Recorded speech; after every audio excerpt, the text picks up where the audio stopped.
How many fish can you add to your aquarium? It's a really common question that doesn't necessarily have a simple answer, but it's really easy to calculate if you understand a few facts first. The first thing to ask yourself is what would happen if we added too many fish? You'd likely end up with terrible water quality, a bad algae problem, and likely fish dying. Why? Because your nitrate would likely be far too high as a result of having so much waste being produced in the aquarium.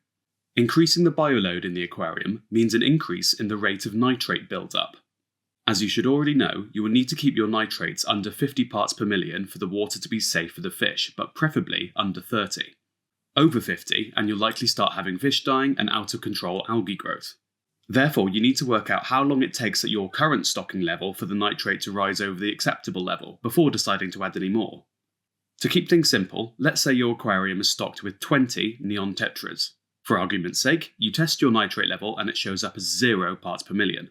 If you were to test the tank at the exact same time 1 week later and you find that your nitrate is now showing 10 parts per million, you can assume that your nitrate is rising at 10 parts per million per week.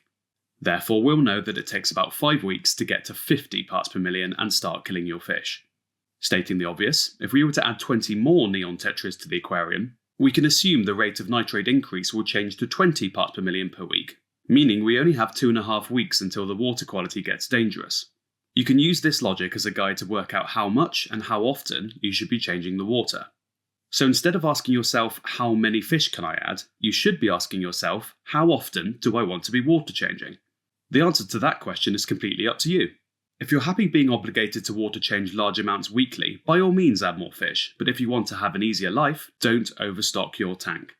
Remember that when you go into an aquarium shop and see their livestock tanks really heavily stocked, to maintain acceptable water quality, the staff members will be having to do really large water changes on an almost daily basis. Some other factors that can affect the rate of nitrate increase include the maximum size and growth rate of the fish, as larger fish produce more nitrate than smaller ones, the accumulation of waste held in the filter, and the amount of plants in your aquarium, as plants will consume and reduce the nitrate in the water.